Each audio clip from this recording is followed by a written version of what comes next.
Alright, magandang araw po sa inyong lahat mga kababayan, Batang Maynila to it's. Ngayon po ay January 27, 2025. At ngayon po mga kababayan, ang araw na kung saan sisimula ng House of Representatives itong pag-iimbestiga sa mga individual na nasa likod po ng fake news at disinformation sa social media. Ngayon po mga kababayan, sisimulan na yan at ang mangunguna po dyan ay si Laguna Representative Dan Fernandez at itong Tri-Committee.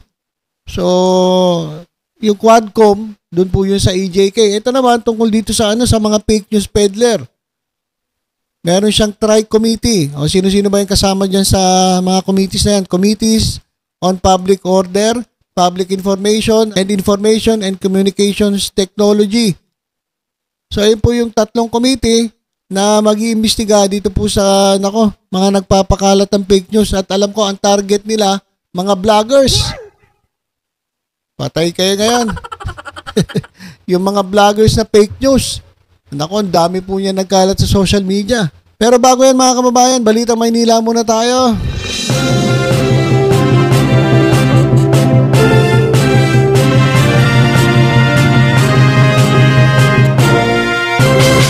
Okay, saglit lang po ito.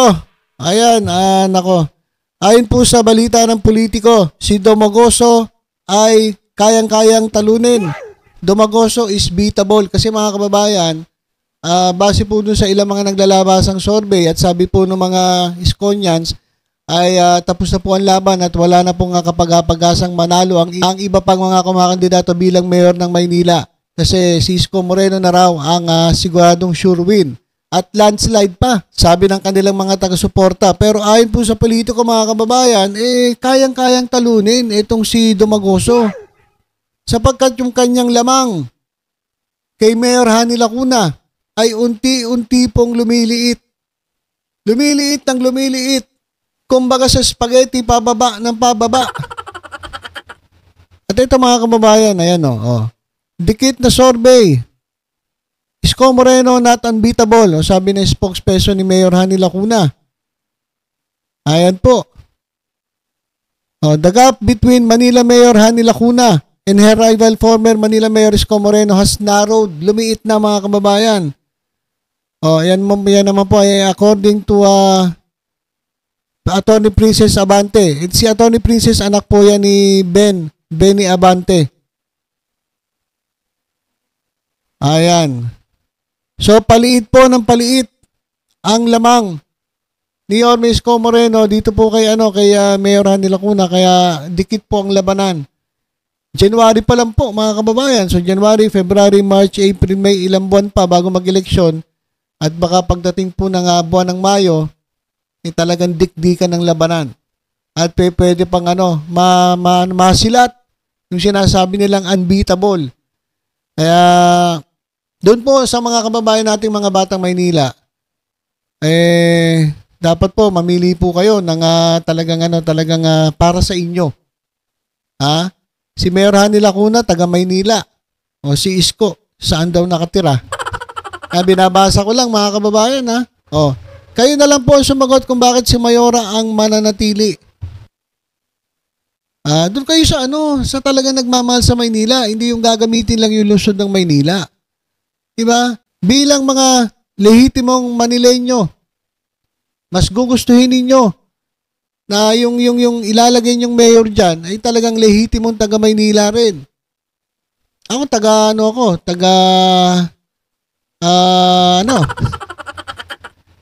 Pero ako po'y lehitimong Batang Maynila. Ako ay pinanganak po dyan sa Maynila. Yan po ako nag-aral, dyan po ako nag-high school, nag-elementary, nag-koleyo. Ako po'y lehitimong taga Maynila. Yung ibang mga trolls ng kalaban, maingay lang naman sa social media, pero taga Quezon City, taga probinsya.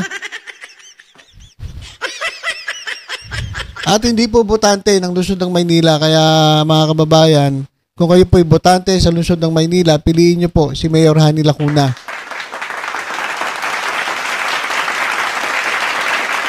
Huwag po kayo maniniwala na panalo na tapos ang eleksyon at hindi kayang talunin yung dating mayor. Mali po yun. Hindi po totoo yun. Eto na nga po, lumalabas na po ang mga resulta. Nadikit na po ang laban dyan po sa lungsod ng Maynila para po sa pagka-mayor.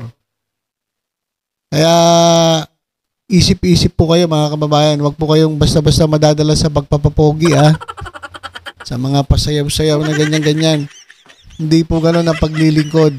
Ang tunay na paglilingkod po ay hindi mo na kinakailangang mangutang pa para lang magpatayo ng mga proyekto.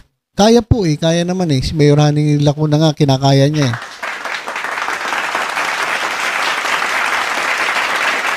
Okay, so balik na po tayo dito sa ating main topic. Ito pong mga fake news na vlogger ay iimbestigahan po ngayong simula po ngayong araw na ito. Kaya ay Chris Ulo. Sino pa ba dyan? Si Mima. Oy, Mima Alicia. Oy, Mima Alicia. Baka ipatawag kayo, maghanda na kayo. Haharapin nyo itong mga banateros. Itong mga burateros. Maghaharap kayo, Chris Ulo, maghaharap kayo ni Jay Guevara. Diyan sa House of Representatives. Ano kaya itsura no, Brad, no? Magkita kayo uli. Pagkatapos kang sira-siraan ni Jay Guevara, ngayon maghaharap kayo dyan, no? Ano kayo? Resource person. Wow, Pet Malu. Nanawagan ko si Chris Ulo, sabi ni Dan Fernandez. So, Chris Ulo, ano masasabi mo? Nagkakalat ka ba ng fake news? Sabi ni Chris Ulo, hindi po.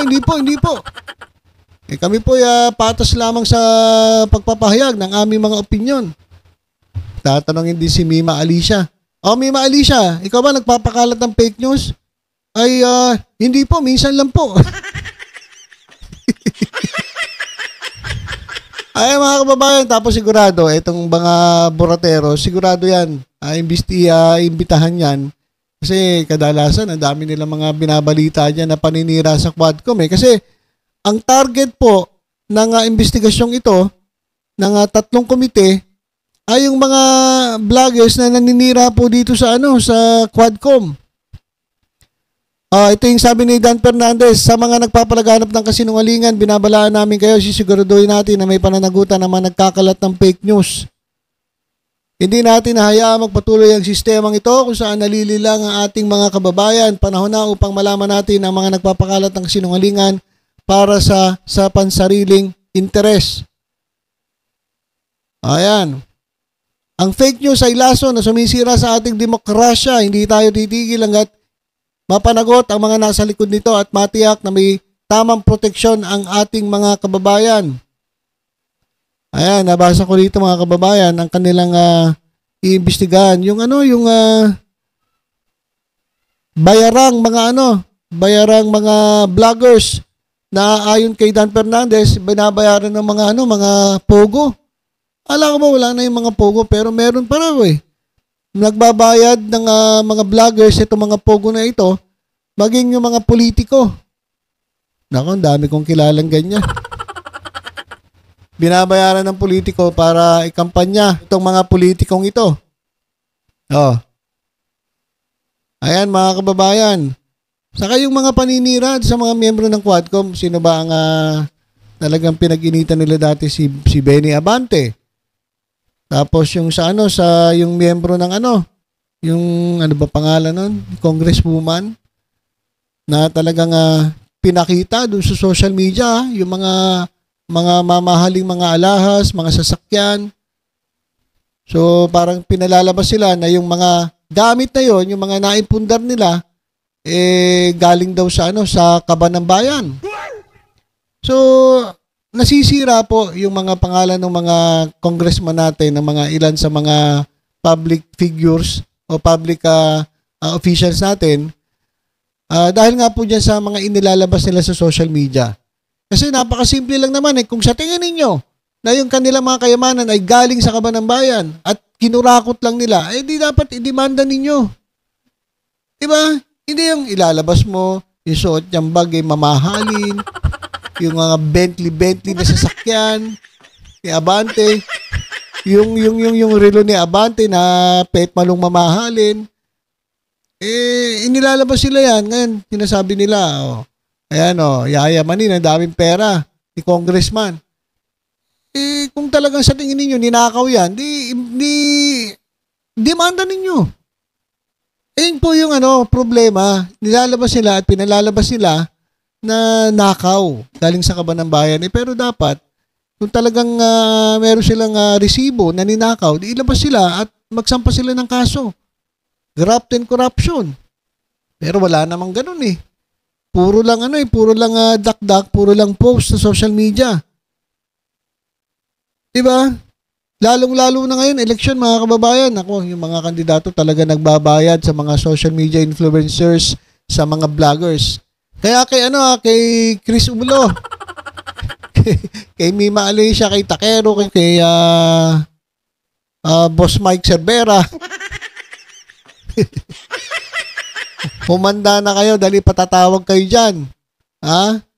Fake news ba kayo? Hindi naman siguro sila fake news. Kaya lang, syempre, maghanap to ng mga resource person eh. Di ba? Mark Gamboa.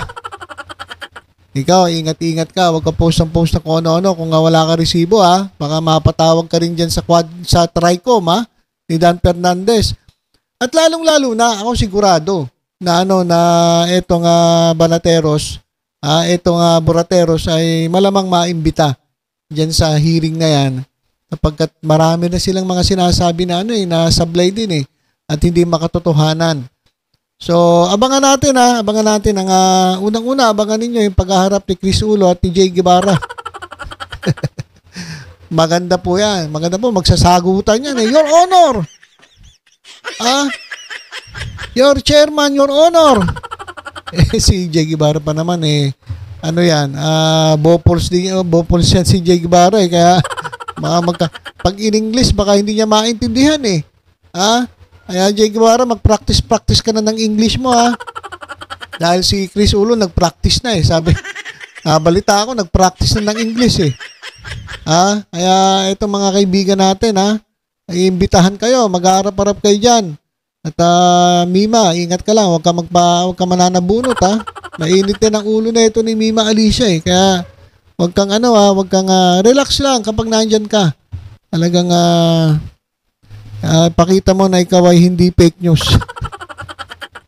Okay, so yun lang po muna mga kababayan. Abangan natin mamaya sino-sino ang makikita natin dyan ng mga vloggers at mga resource person dyan po sa unang araw ng pag-iimbestiga ng mga fake news peddler dyan po sa House of Representatives.